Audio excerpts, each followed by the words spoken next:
myself present before you to serve you.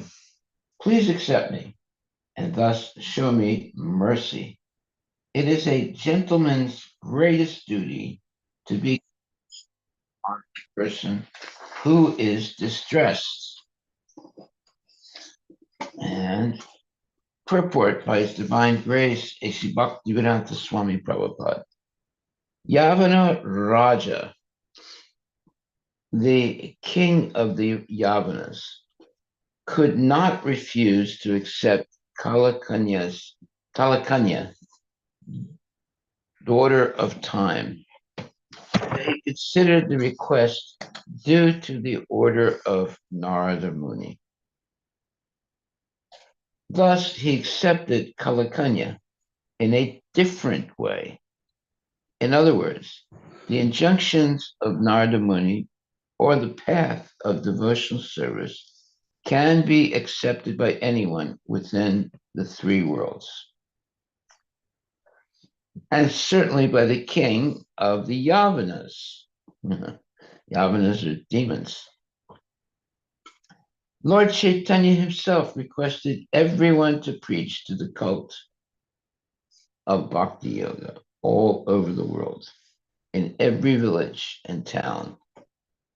Preachers in the Krishna consciousness movement have actually experienced that even the Yavanas and Malechas have taken to spiritual life on the strength of Narada Muni's Pancharatrika Vidhi. When mankind follows the disciplic succession as recommended by Chaitanya Mahaprabhu, everyone throughout the world will benefit. Okay, so no one is excluded from becoming Krishna conscious. All they have to do is give up sense gratification and take up chanting Hare Krishna, Mahamantra, and following the instructions of bona fide devotees. Text 27. After hearing the statement of Kalakanya, daughter of time, the king of the Yavanas, began to smile and devise a means for executing his confidential duty on behalf of Providence. He then addressed Kalakanya and as follows. Well, Providence means what is one's karma. Purport. In the Chaitanya Charitamrita, Adi 5, 142, it is said, Ekala Ishwara Krishna Arasabha Britya, Yare Yaicha Nachaya Se Taiche Kare Nritya. Actually, the supreme controller is the personality of Godhead, Krishna, and everyone is his servant. Yavana Raja, king of the Yavanas, was also a servant of Krishna. Consequently, he wanted to execute the purpose of Krishna through the agency of Kalakanya.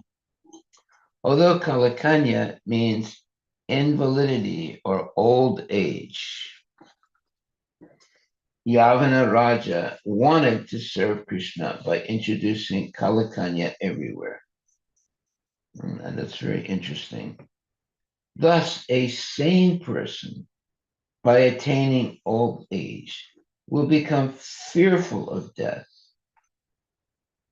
Foolish people engaged in material activities as if they will live forever and enjoy material advancement. But actually, there is no material advancement. Under illusion, people think that material opulence will save them. But although there has been much in advancement in material science, the problems of human society, birth, death, old age, and disease, are still unsolved. Nonetheless, foolish scientists are thinking that they have advanced materially. When Kalakanya, the invalidity of old age, attacks them, they become fearful of death if they are sane. Those who are insane simply do not care for death, nor do they know what is going to happen after death. They are under the wrong impression that after death there is no life, and consequently, they act very irresponsibly in this life and enjoy unrestricted sense gratification. For an intelligent person, the appearance of old age is an impetus to spiritual life. People naturally fear impending death. The king of the Yavanas tried to utilize Kalakanya for this purpose. Okay, well, that's a good thing, I think, what the king wanted to do. Mm-hmm.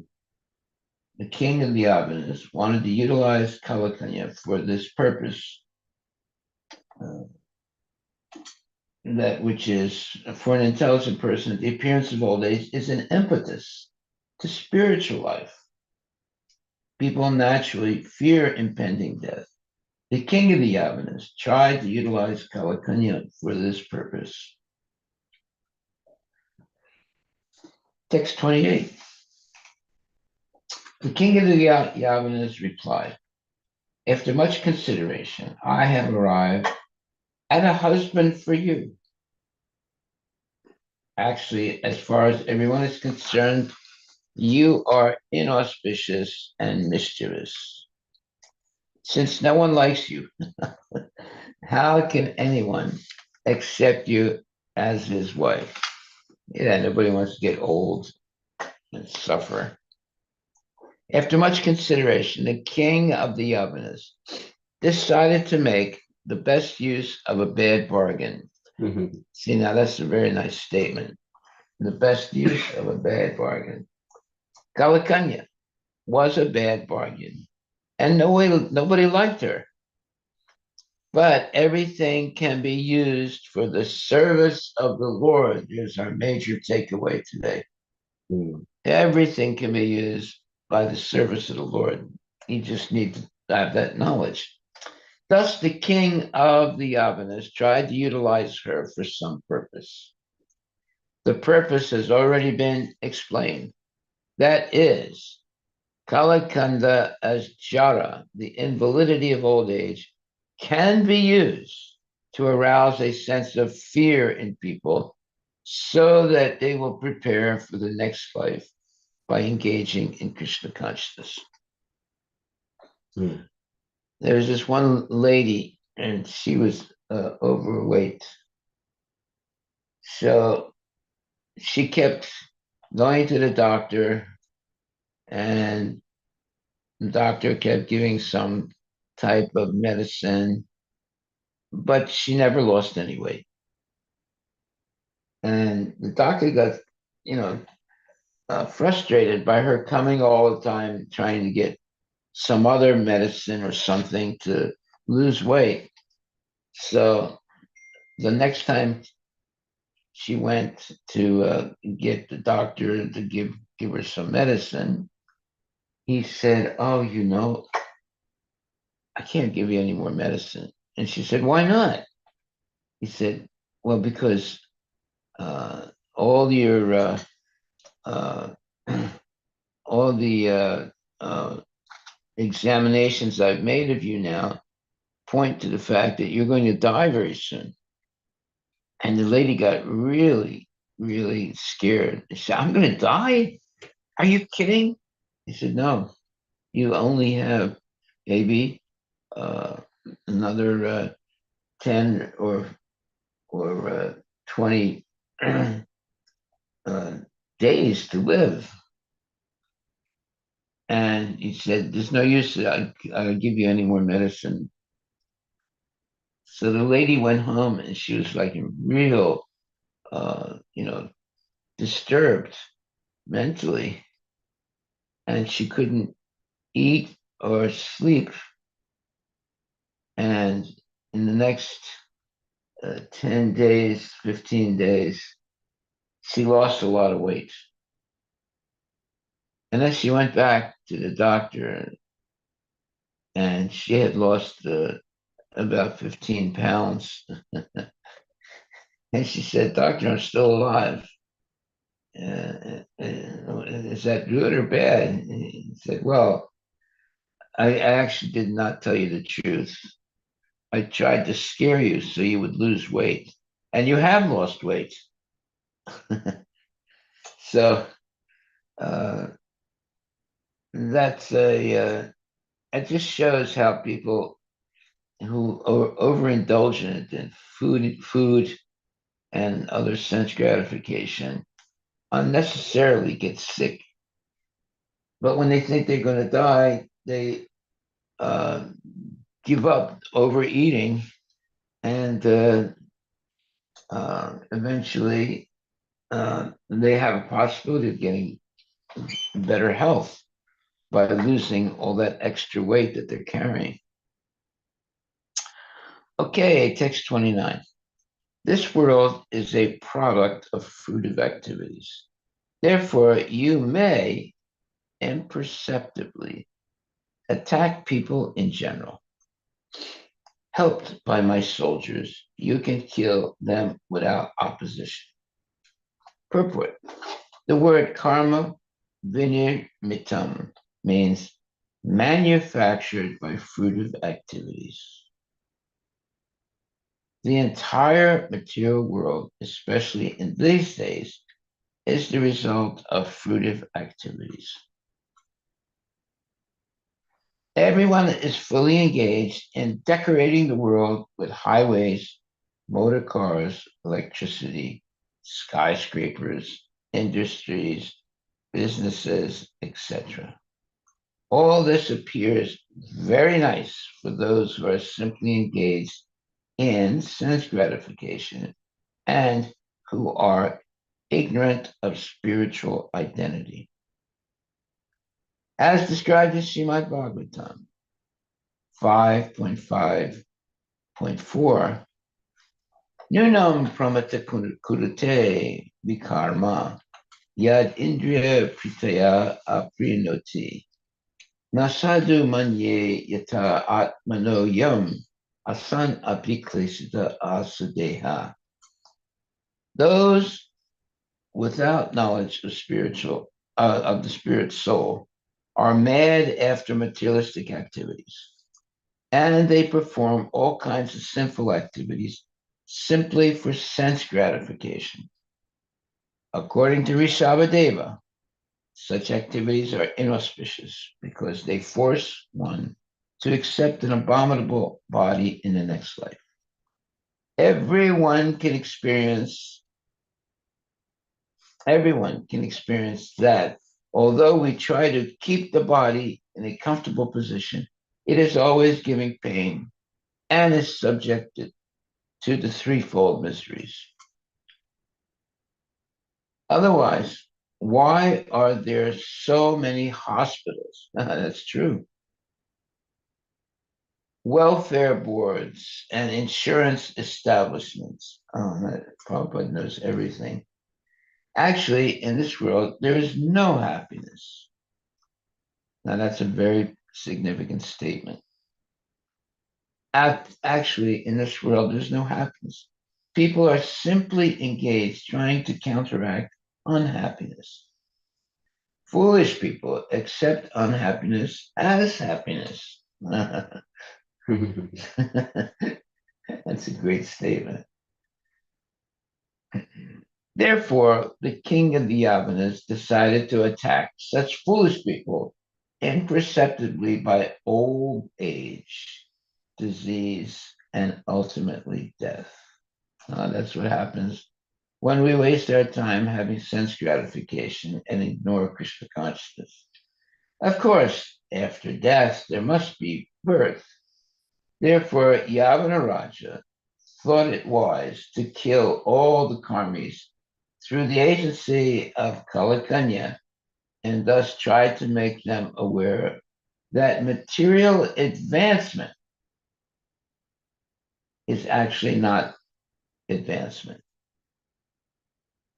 Yeah, atomic bombs and all kinds of uh, horrible medicines and sense gratification, illicit sex, and so forth.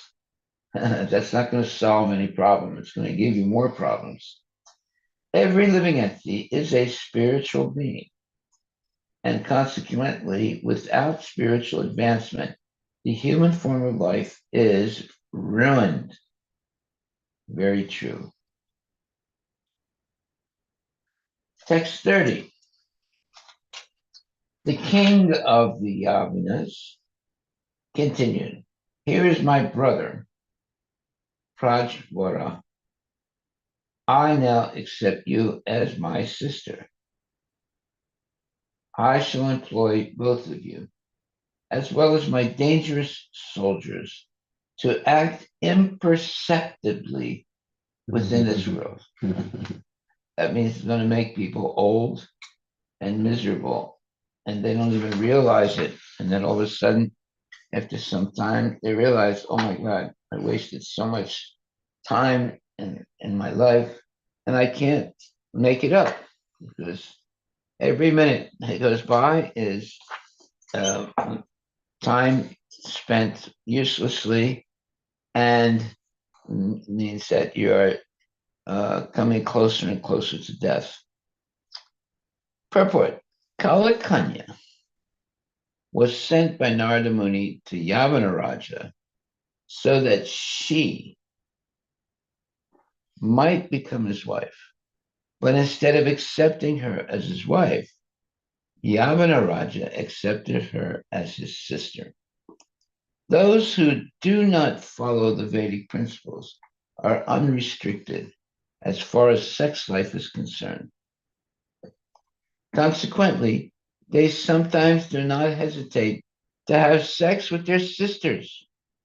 I know you can look in newspapers and you'll find that happens. Not all the time, but it does happen. In this age of Kali, there are many instances of such incest.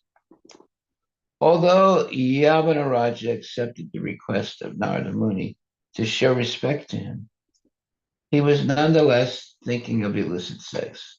This was due to being the king of the Yavanas and Malechas. The word Prajvara is very significant for it means the fever sent by Lord Vishnu. Such a fever is always set at 107 degrees. That means you will die if you stay with that degree of temperature. The temperature at which a man dies. There it is. Thus, the king of the Malechas and Yavanas requested the daughter, Time, Kalakanya, to become his sister. There was no need to ask her to become his wife, for the Yavanas and Malechas do not make distinctions as far as sex life is concerned. In other words, they can have sex with their mother or their grandmother or their daughter or whatever, and they don't care.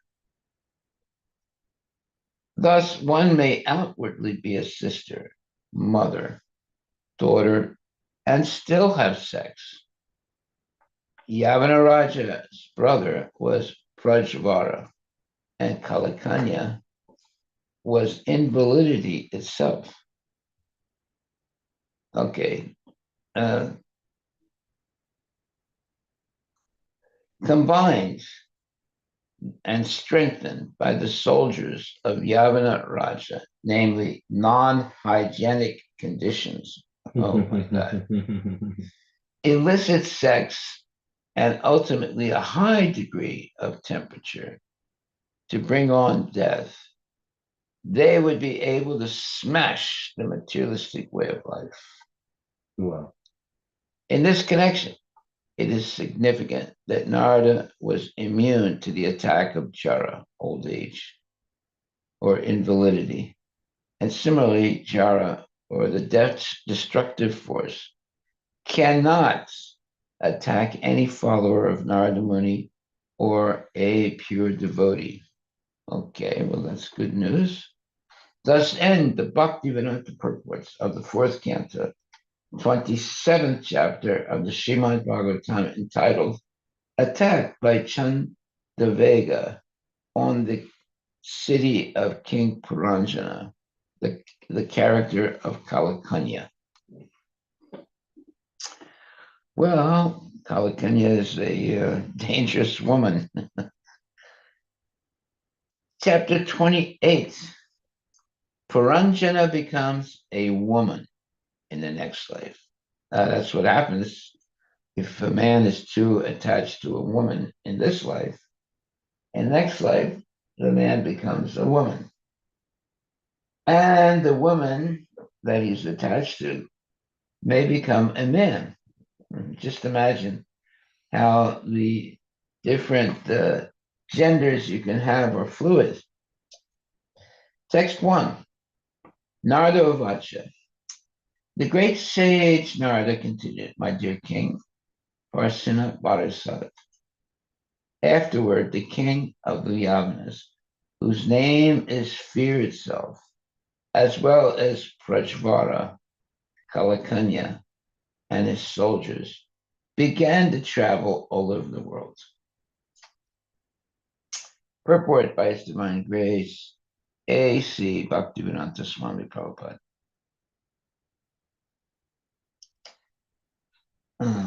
The period of life just prior to death is certainly very dangerous because usually at this time, people are attacked by the weakness of old age, as well as many kinds of disease.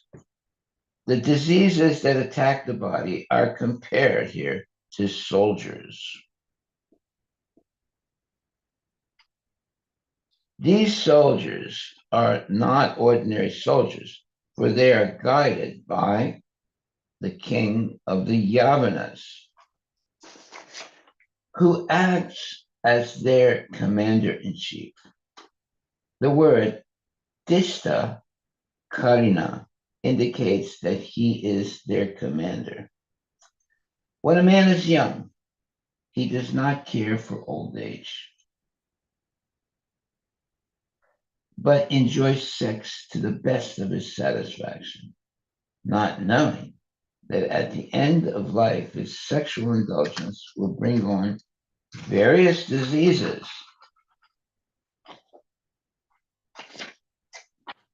which so much disturb the body that one will pray for immediate death. Oh, it happens a lot. It happened to my father. Yeah, at one point, my father was a chain smoker. And after some time, when he was about almost 60 years old, he had cancer of the lungs. And he used to scream at night, give me poison. I want to live. Give me poison. I want to live. It was horrible. I was only like, I don't even think I was 10 years old at that time. And I would hear him screaming like that. And he was terrible. And I was just confused. I didn't know what was going on. So the more one enjoys sex during youth, the more he suffers in old age. There it is. Yeah, because your vital, let's say, vital nature is subdued or it is destroyed by engaging in sex during youth. Your vitality is destroyed by having sex during youth. And one suffers more when he's in old age. Text 2. Once the dangerous soldiers attacked the city of Puranjana with great force, although the city was full of paraphernalia for sense gratification, it was being protected by the old serpent. Okay. Purport. As one's body engages in sense gratification, it becomes weaker and weaker daily. Oh my God. Finally, the vital force becomes so weak that it is herein compared to a weak serpent. The life air has already been compared to the serpent. When the vital force within the body becomes weak, the body itself also becomes weak. As such, a time the death symptoms, that is, the dangerous soldiers of death's superintendent, Yamaraj, begin to attack very severely. According to the Vedic system, before coming to such a stage, one should leave home and take sannyasa to preach the message of God for the duration of life. However, if one sits at home and is served by his beloved wife and children, he certainly becomes weaker and weaker due to sense gratification. When death finally comes, one leaves the body devoid of spiritual assets. At that time, even the oldest man in the family does not leave home, being attracted by wife, children, money, opulence, dwelling, etc. Thus, at the end of life, one worries about how his wife will be protected and how she will manage the great family responsibilities. In this way, a man usually thinks of his wife before death.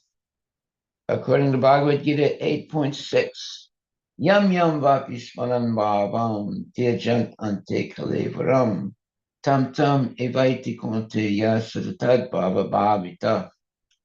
Whatever state of being one remembers when he quits his body, that state he will attain without fail. So if you're thinking about your wife, or you're thinking about your dog, or you're thinking about your 401k when you die, you will be surprised that you'll end up with a tail and four legs in your next life.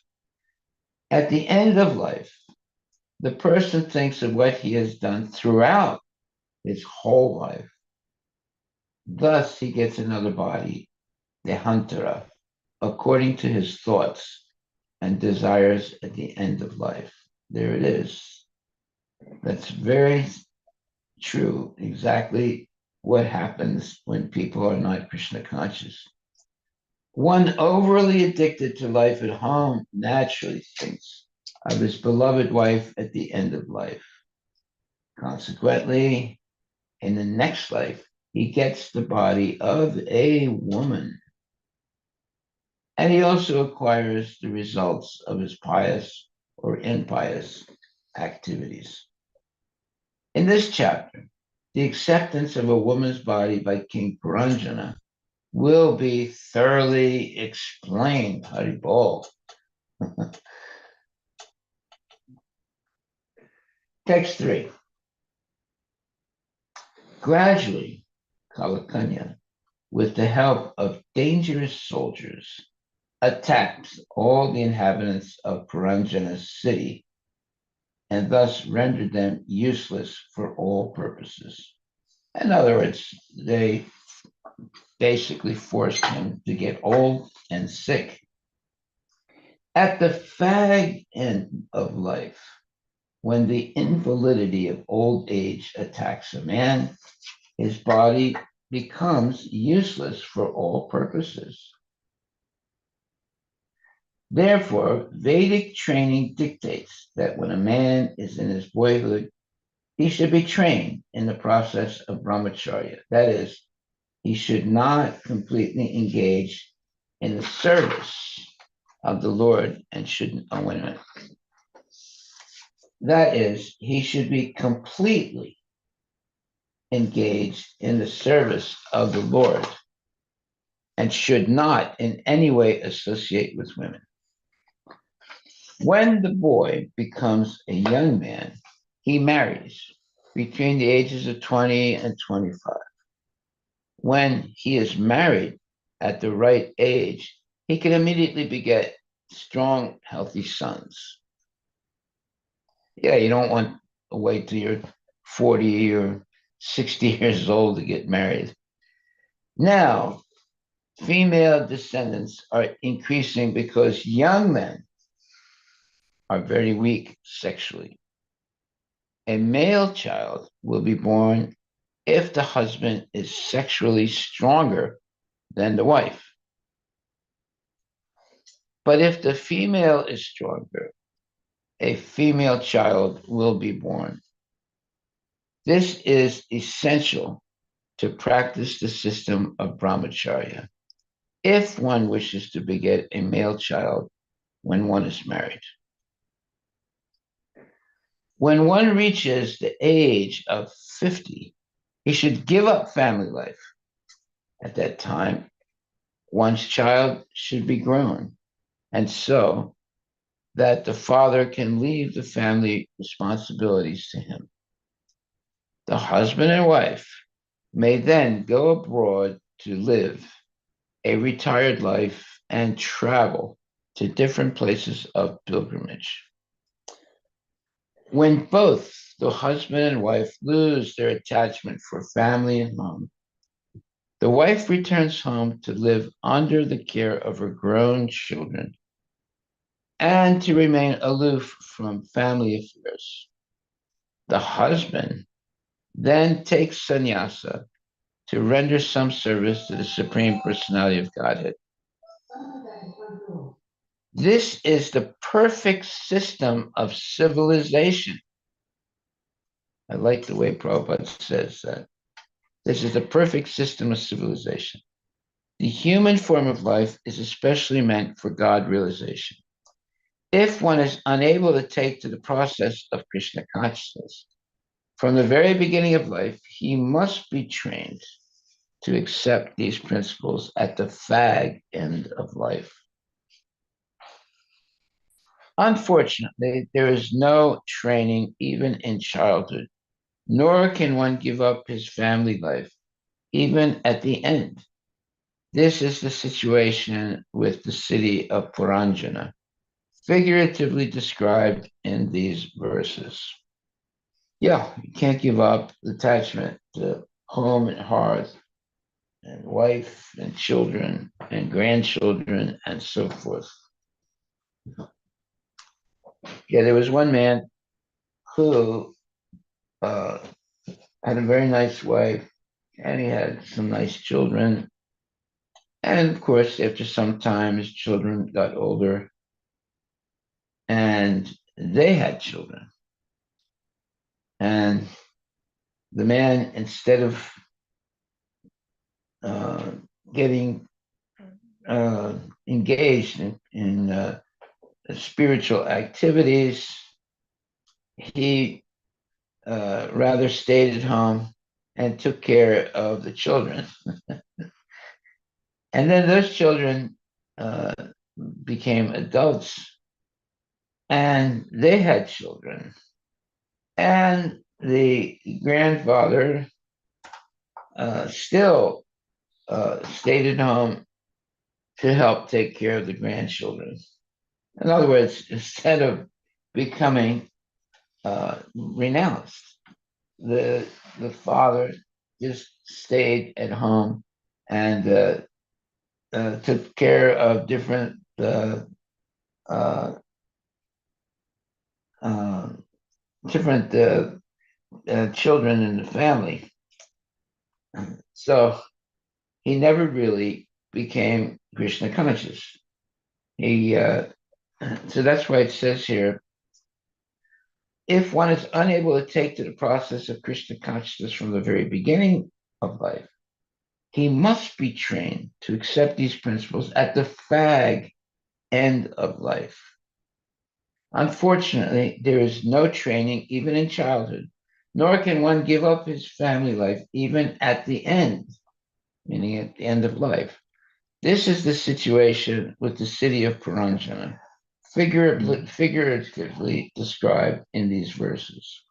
In other words, most men cannot give up their home and hearth and family attachments, and they continue to live uh, somewhat like a uh, dependent person right up to the moment of death, trying to enjoy sense gratification at home. Text 4. When Kalakanya, daughter of time, attacked the body, the dangerous soldiers of the king of the Yavanas entered the city, meaning the body, through different gates.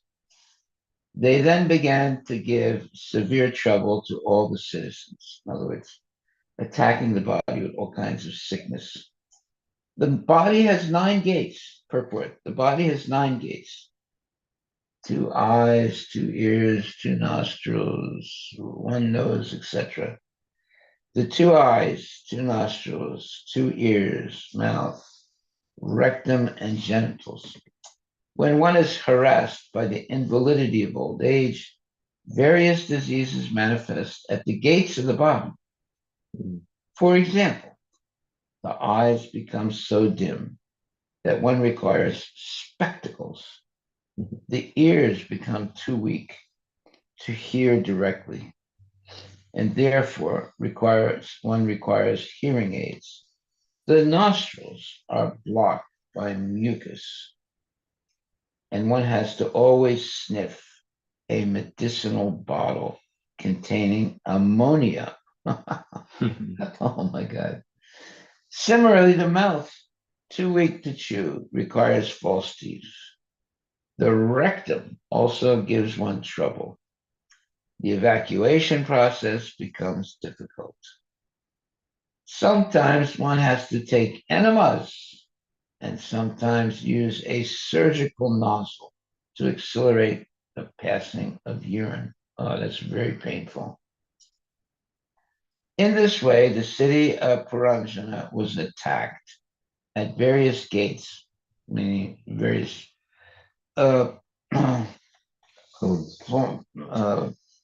of the body by the soldiers. Thus, in old age, all the gates of the body are blocked by so many diseases, and one has to take help from so many medicines and surgical appliances. Wow. God, Srila Prabhupada has nailed it right there. Text 5. When the city was thus endangered by the soldiers, Kalakanya, the city is the body and the soldiers are sicknesses. Kalakanya, King Puranjan, being overly absorbed in affection for his family, was placed in difficulty by the attack of Yavana Raja and Kalakanya.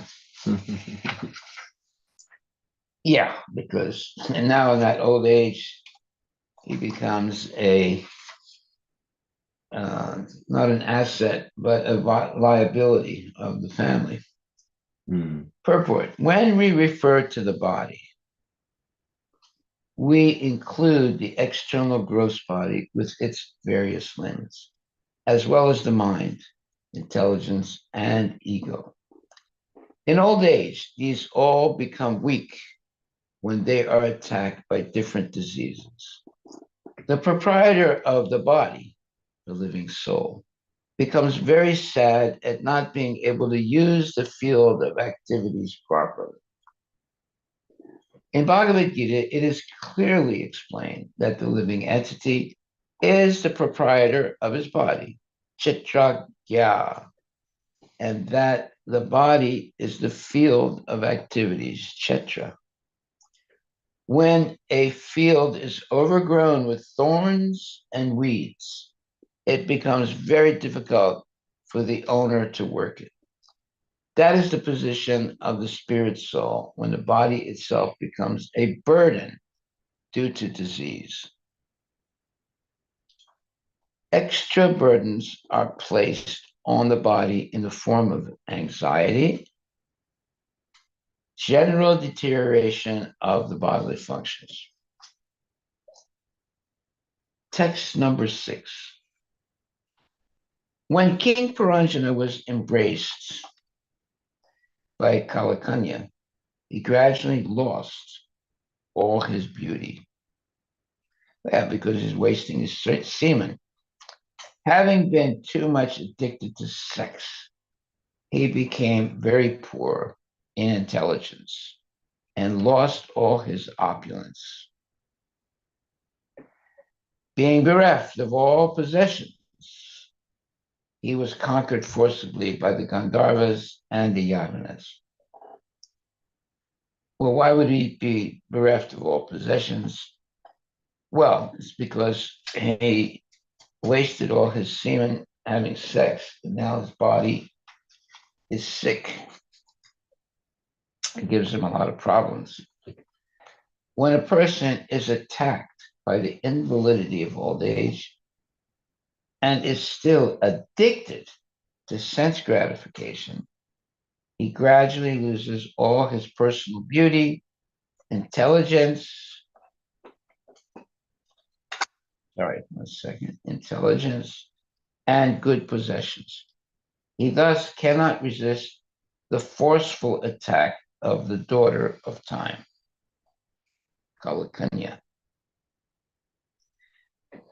Yeah, time, we're young, we feel as if we can live forever. And all of a sudden, after so many years, we're old and we realize how vulnerable we are. And we keep remembering what we were like when we were young, but we are no longer that we don't, our body is no longer able to act in the same way. And now we're attacked by so many diseases and different types of uh, not only diseases but different types of invalidities, so that we become dependent, almost like a what you would call a invalid person. King Paranjan saw that everything in his town was scattered, and that his sons, grandsons, servants, and ministers were all gradually opposing him. He also noted that his wife was becoming cold and indifferent. Oh, well, that's what happens when a man gets old and he's sort of instead of an asset, is what you would call a, uh, a not an asset, but a liability to the family, because he's sick and they have to spend so much money taking him to the doctor, to the hospital, and so forth. Purport: when one becomes an invalid, his senses and organs are weakened. In other words, they are no longer under one's control. Yeah, yeah. So someone has to have what do you call that? Some kind of a rubber uh, thing in his body uh, to catch the stool and urine because he can't control it. The senses and sense objects then begin to oppose him.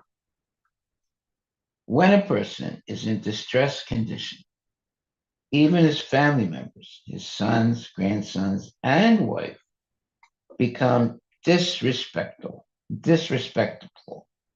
Well, because the invalid man in the family becomes instead of an asset, a liability. They no longer are under the command of the master of the house. Just as we wish to use our senses for sense gratification, the senses also require strength from the body in reciprocation. A man keeps a family for enjoyment, and similarly, family members demand enjoyment from the head of the family. When they do not receive sufficient money from him, they grow disinterested and ignore his commands or desires. This is all due to one's being a kripana, a miser. The word kripana, used in the sixth verse, is in opposition to the word brahmana.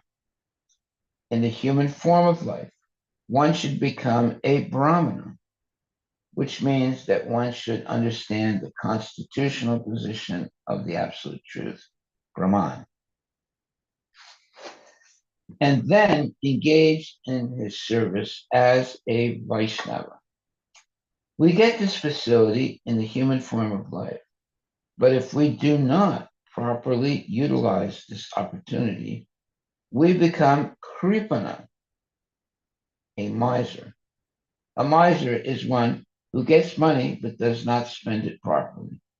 This human form of life is especially meant for understanding Brahman, meaning the absolute truth, for becoming a Brahmana. And if we do not utilize it properly, we remain a Kripana.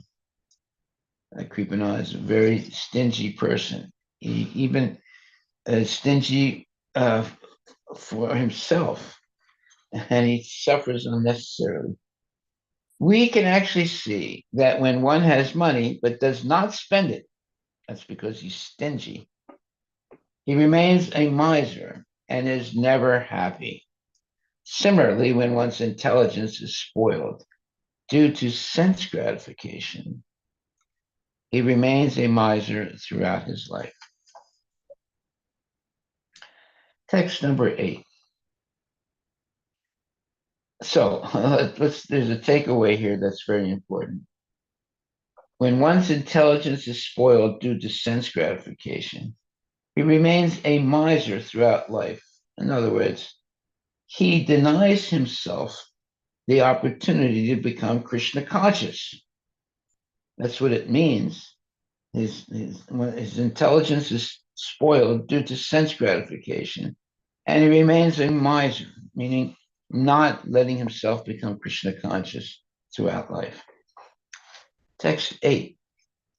When King Puranjana saw that all his family members, relatives, followers, servants, secretaries, and everyone else had turned against him, yeah, because now he's a liability, he's not an asset anymore for the family,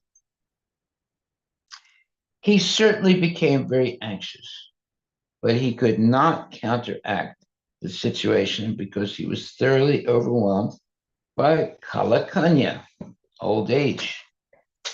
Purport: when a person becomes weak from the attack of old age, the family members, servants, and secretaries do not care for him. Yeah, because he's a liability now. He is then unable to counteract this. Thus, he becomes more and more anxious and laments his frightful condition. It is frightful. Mhm. Yeah. He ends up nowadays, the father and the mother end up in old age homes without seeing their family members and being in the company of strangers and feeling themselves to be neglected by their family, the family that they uh, sacrificed their own life to maintain. And now they've been put in an old age home with all these different strangers, and with nurses that don't really care that much for taking care of the invalids. And it's very, very frustrating and basically frightening for an to be put in an old age home. After spending so many years maintaining the family, they end up in an old age home with all strangers, and they hardly ever see their family members.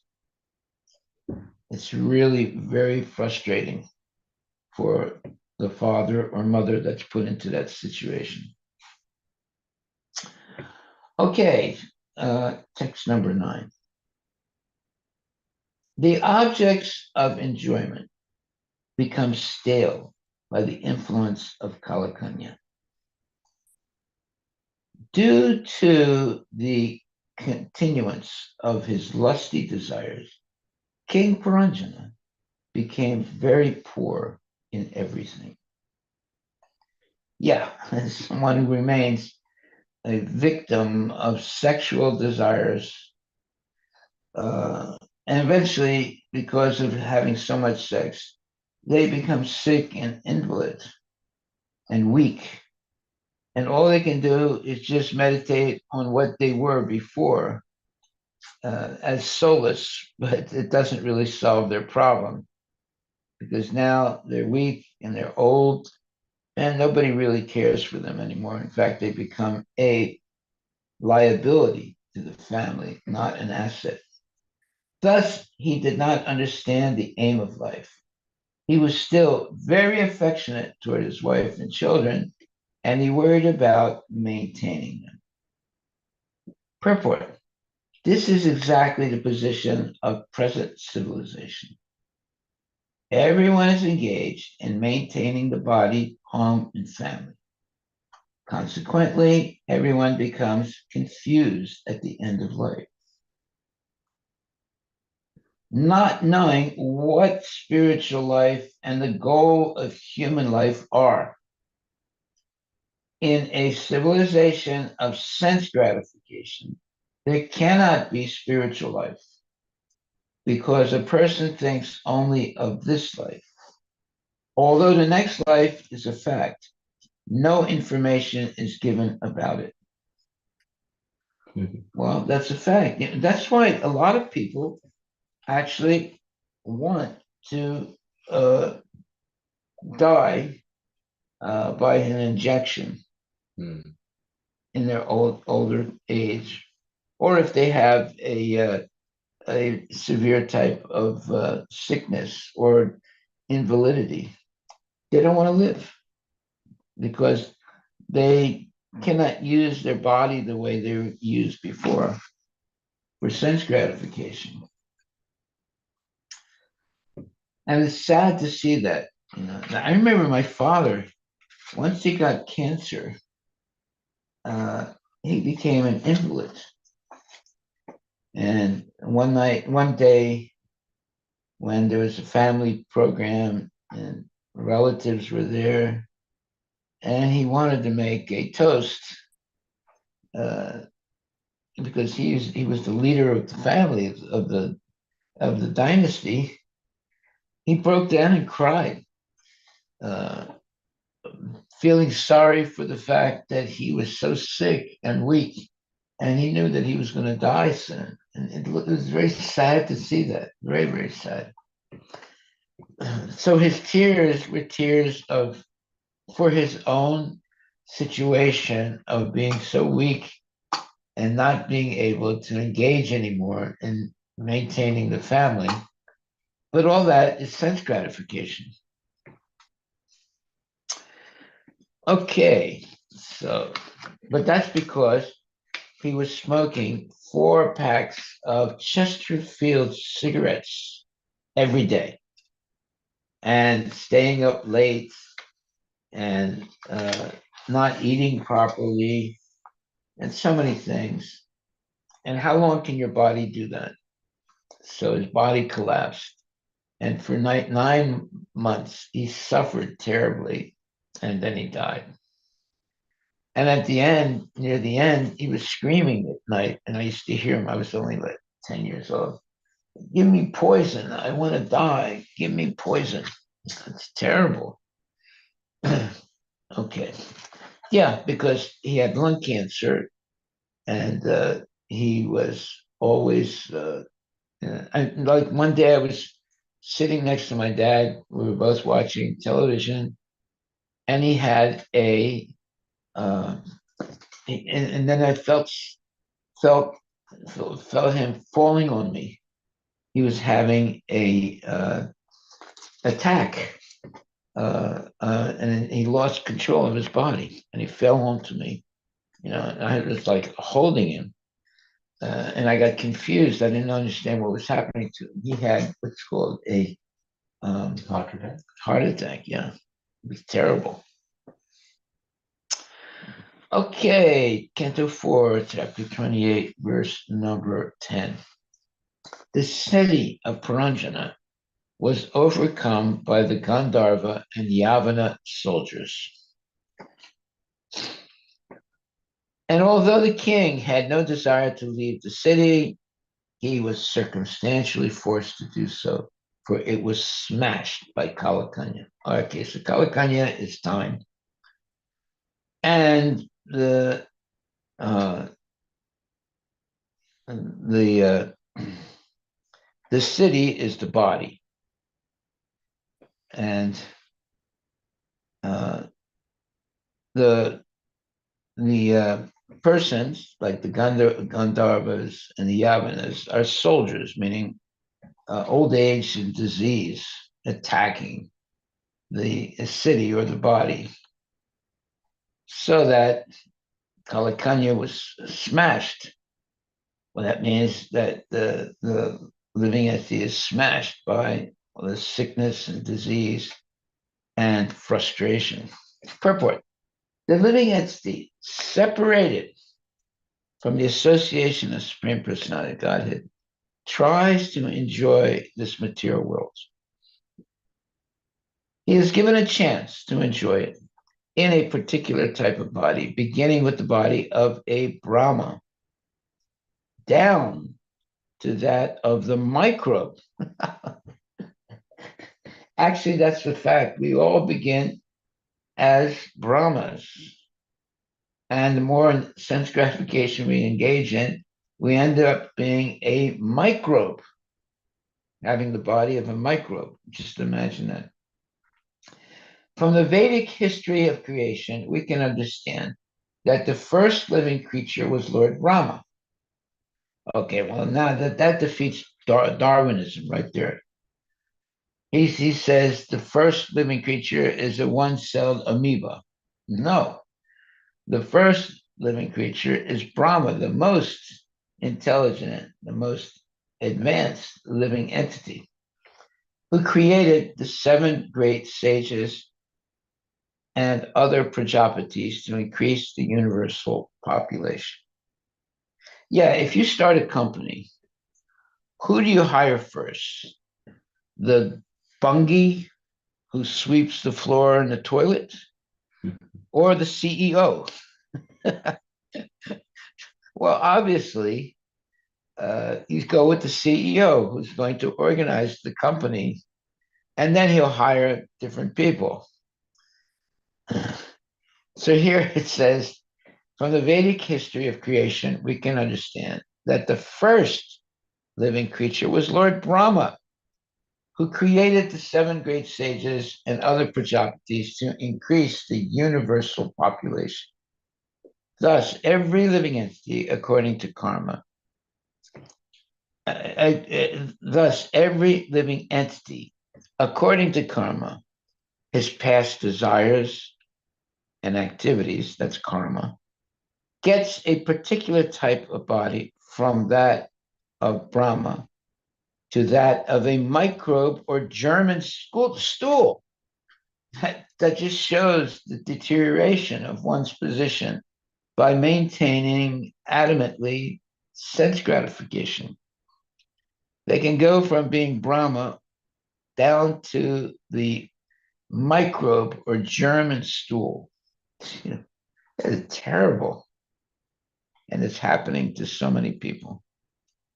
Due to long association with a particular type of material body, and also due to grace of kalakanya, meaning time, and her maya, one becomes overly attached to a material body. Although it is the abode of pain, that's a fact. Even if one tries to separate a worm from stool, the worm will be unwilling to leave.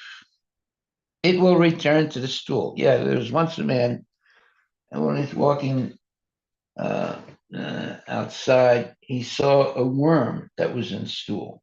And he said, "Oh my God, this poor worm."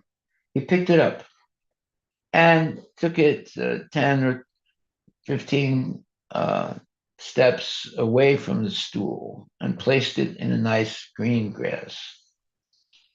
To his horror, after 10 or 15 minutes, he saw the worm go back into the stool. So that's why it says here, even if one tries to separate a worm from stool, the worm will be unwilling to leave. It will return to the stool. Similarly, a hog generally lives in a filthy state, eating stool. But if one tries to separate it from its condition and give it a nice place or give it nice food, the hog will be unwilling. In this way, if we study each and every living entity, we will find that he will defy offers of a more comfortable position. Although King Puranjana was attacked from all sides, he was unwilling to leave the city, meaning his body. In other words, the living entity, whatever his condition, does not want to give up the body, but he will be forced to give it up because, after all, this material body cannot exist forever. Yes. The living entity wishes to enjoy the material world in different ways, and therefore, by nature's law, he is allowed to transmigrate from one body to another. Exactly as a person transmigrates from the body of an infant to a child, an infant to a child to a boy to youth to man. This process is constantly going on. At the last stage, when the gross body becomes old and invalid, the living entity is reluctant to give it up, despite the facts that it is no longer usable. Although material existence and the material body are not comfortable,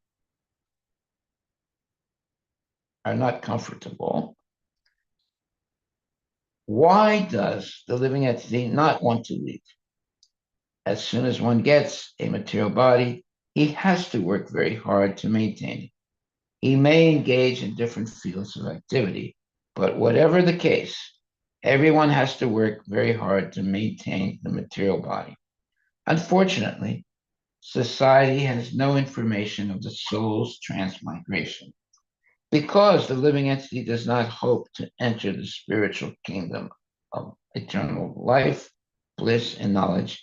He wants to stick to this present body, even though it may be useless. Consequently, the greatest welfare activity in this material world is the furthering of the Krishna consciousness movement. There you go. That's the truth. This movement is giving human society information about the kingdom of God. It's very interesting. Today, they're spending billions of dollars trying to go to the moon or to Mars. They're not trying to go back to Godhead. It's this complete waste of money and time and human energy. Therefore, it says here This movement is giving human society information about the kingdom of God. Yeah, that's what we're doing, Krishna consciousness.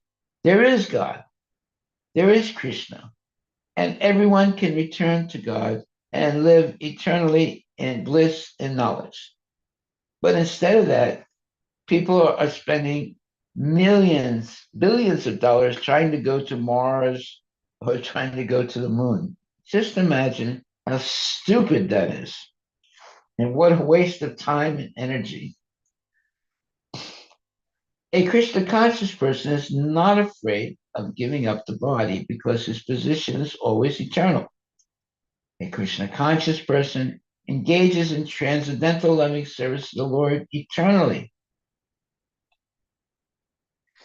Therefore, as long as he lives within the body, he is happy to engage in loving service to the Lord. And when he gives up the body, he is also permanently situated in the service of the Lord. The saintly devotees are always free and liberated, whereas the karmis, who have no knowledge of spiritual life or transcendental loving service to the Lord, are very much afraid of giving up the rotten material body. Wow. Jai Srila Prabhupada Ki Jai for telling the truth and waking us up from our stupor of ignorance. Okay, I think we'll stop right there. Is that right? Mm-hmm. Yeah. Okay, thank you, my dear devotees. I didn't want to scare you by reading this, but it's the truth for everyone, including me. Being afraid of giving up the rotten material body. Oh my God. What a terrible thing it is to be a in the material body with no knowledge of Krishna consciousness. That means you're in hell. Mm. People talk about hell, but hell is a body and a mind in which there is no Krishna consciousness. That is real hell. Mm. Okay, thank you, my dear devotees.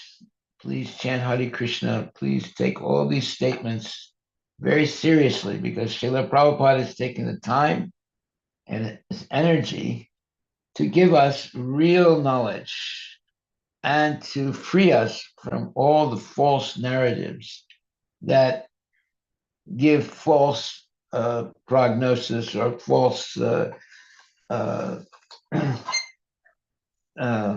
you would call hope that in the future they will conquer the problem of death, and then death will be a no longer a necessity. But if we want to die, we will die. We can die, and if we don't want to die, we will not die. That's nonsense. Everybody's going to die. There's no such thing as stopping death. But these type of promises are being made, where they say, well, death will be optional in the future. That's complete nonsense. It's never going to be optional. Haribol. All glories to Srila Prabhupada Ki Jai. Please chant Hare Krishna and be happy. And don't believe all these false narratives that death will be optional in the future by 2050. Death will be optional. No, it's not going to be optional. We will always be in this material body, which is subjected to the laws of material nature. At the most, we can live to be 100 years old, maybe not anymore, maybe just 60 or 80 years old because of too much sex and too much eating nonsense things like meat and fish and eggs and so forth. And above all, wasting our semen in sex. That always diminishes the duration of life and the vitality of the body. That is our takeaway today. Hare Krishna, Krishna Krishna, Hare Hare, Hare Rama, Rama Hare Rama. Krishna, Maharaj. Yes. Can I ask a question? You may. Thank you, Maharaj. I was just pondering that supposing if I get some cancer or some major disease in old age, and I know the value of Krishna consciousness. What is your opinion about euthanasia? Like, you want to leave your body because of the you have some cancer or whatever, kidney failures or amputation or whatever. So while doing euthanasia, I can chant Hare Krishna and leave my body. What is your opinion about that? It's just a thought which just came in my mind. Don't do it. You'll become a ghost in your next life. But I'm chanting Hare Krishna. But no, a devotee does not uh, euthanize the body because of the pain or because of the frustration that they have in life. Don't do it. The suffering you have in this life makes it much easier in the next life mm, to have a happy life. So Right. don't do it. And you get into a worse situation and you'll get the body of a ghost for so many years and so many lifetimes before you can come back to a regular body. So don't even think about committing suicide. It's a very, very stupid thing to do. I agree, Maharaj. I was just thinking that I'm chanting Hare Krishna at the time of death while committing like euthanasia because of medical reasons. So I was, thank you, Maharaj. Thank you for guiding. Thank you. Don't do it. It's a very bad thing to do. Right. Hare Krishna, Hare Krishna, Maharaj, Krishna Maharaj, Krishna. one more Yes, question. yes. Maharaj, the question is now the setup is in such a way that we are all depending on the material life where we need to earn money and we need to take care of themselves. But today's session was very good. But after some time, body will not cooperate. But in that kind of a scenario, like Mahatmas, like you and Guru Maharaj in his Khan, there is a system of taking care of spiritual life without even disturbance because they are having a lot of support from other devotees and because they are really Mahatmas. But like ordinary people like us, like we will not be achieving that fame or that level. Definitely, we will not have much support because even family members also we cannot blame them because they will go for different life, different work. They may be in different cities. We don't know because of the setup. Oh, what is the message when we reach certain age? Because the only option left out is we need to live in old age with some place, or if we go to nearby temple also, we may not able to make service, or we may not able to participate. In that kind of scenario, what is your advice, Maharaj? Uh, Become a sannyasi. Give up material life and become a sannyasi, and you'll get a lot of help in your old age because you're helping other people become Krishna conscious. So all the knowledge that you acquire in your working age, well, it should be uh, knowledge of Krishna consciousness, so that as you get older, you will, and maybe infirm, the devotees will take care of you. They won't let you be, homeless, uh, because you're a good devotee and because you have knowledge and you're sharing your knowledge with the younger devotees. So they want to hear from you and they want to protect you.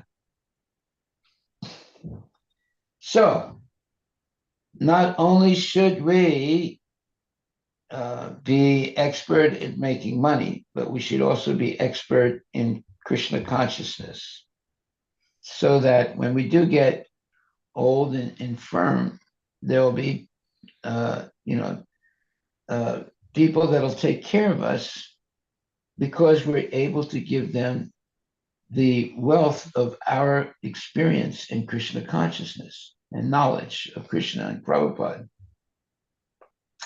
Just imagine, there's so many people that have never met Prabhupada, but there are devotees like myself who spent time with Prabhupada, actually, not only are initiated by Prabhupada, but we spent time with him.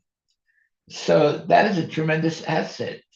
We can share our experiences with Prabhupada, and all the younger devotees will be very anxious to hear. So we should always understand the value of having Krishna conscious knowledge and practice of Krishna consciousness. That is an eternal asset. And because of that, it's an eternal asset, you will never be bereft of help, or let's say, you'll never be forlorn and think is that you're all alone and nobody likes you and you may as well commit suicide. If you have something of value in the terms of Krishna consciousness and you share it with others, you become a person who is searched out as a what you would call a pundit, and people will like you because you're able to help them understand more and more knowledge about Krishna. So that's what we should be working on, is developing that knowledge of Krishna through regulated devotional service. So that when you get to be an older person and you start sharing that knowledge with younger people, you're no longer a liability, but you're a great asset. If we only talk about money, no one's going to be interested in hearing us. Yeah, there'll be some people that say, "Oh, what's the best stock to buy? And what's this and what's that on the stock market or whatever?" But they're not really interested in you. They're interested in the money. But if you become an expert in Krishna consciousness, then they become interested in you because you can give them knowledge of who Krishna is and how they can surrender and have a spiritual life. So then you become a spiritual asset, not a material, let's say, liability. So anyone, just like Prabhupada, he was taken care of right up to the moment of his death by the devotees. Why? Because he was giving them knowledge all the time. So we should understand that knowledge of Krishna is the real asset. It's not how much money you have. It's how much knowledge of Krishna you have and your ability to share it with others. So you might not be, let's say, a PhD. One time with this man, I met this man. He gave me his card, and he was like just an ordinary guy, but he had so and so named PhD. He gave me his card, but he didn't look like a guy that had a PhD, right? So I said to him, "So you got a PhD?" He said, "Yep." You know, I said, "Well, what is your, what is your, yeah, what is your, you know, specialty?" He said, "Well, PhD means that I know how to take care of animals." Something like that. So he was a funny guy. So we have to be very careful. PhD doesn't mean much when you're faced with old age, disease, and death, right? But devotee and Krishna consciousness and sharing that knowledge with others, that means something. That right up to the moment of death, you'll be very, very, let's say, searched out because people want to know more about Krishna. But if all you know about is the stock market, no one's going to be interested in you. Well, there'll be some people, but it's not going to be beneficial. So real knowledge is Krishna consciousness, and real advancement in life is Krishna consciousness. That is eternal knowledge and eternal, let's say, activities. So that's what we should be interested in, especially as we get older. Okay, thank you very much, my dear devotees. Please chant Hare Krishna and be happy. Hare. Our takeaway today is the living entity wishes to enjoy the material world in different ways. And therefore, by nature's law, he is allowed to transmigrate from one body to another, exactly as a person transmigrates from the body of an infant to a child, to a boy, to a youth, to a man. This process is constantly going on. At the last stage, when the gross body becomes old and invalid, the living entity is reluctant to give it up, despite the fact that it is no longer usable.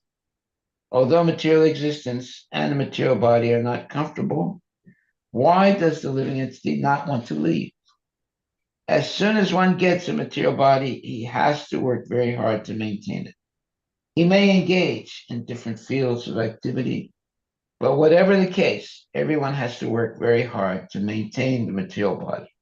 Unfortunately, society has no information of the soul's transmigration because the living entity does not hope to enter the spiritual kingdom of eternal life, bliss, and knowledge. He wants to stick to this present body, even though it may be useless. Consequently, the greatest welfare activity in this material world is the furthering of the Krishna consciousness movement. The movement is giving human society information about the kingdom of God. Yeah, if you have no knowledge of the kingdom of God, you won't want to go there. There is God. There is Krishna. And everyone can return to God and live eternally in bliss and knowledge. So this is real knowledge to know this. A Krishna consciousness person is not afraid of giving up the body because his position is always eternal. A Krishna conscious person engages in transcendental loving service to the Lord eternally. Therefore, as long as he lives within the body, he is happy to engage in loving service to the Lord. And when he gives up the body, he is also permanently situated in the service of the Lord. The saintly devotees are always free and liberated, whereas the karmis, who have no knowledge of spiritual life or the transcendental loving service of the Lord, are very much afraid of giving up the rotten material body. Haribol. Prabhupada is so eloquent and so merciful. Thank you very much, my dear devotees. You should very carefully read the purport today of Canto 4, Chapter 28, text number 10. It has very important information if we want to go back to Godhead. Thank you, and chant Hare Krishna and be happy. All glories to Srila Prabhupada ki jai. So I'm going to go today and purchase more vegetables, things to plant. Yesterday was a great day. We planted a lot of vegetables. I'm going to go buy some more today. So if you would like to come and help us plant them, then be at the temple. I mean, not the temple, but In the farm. in the farm around 6 o'clock today. 6 p.m. Okay. Yeah. Hare Krishna. All glories to Prabhupada ki jai.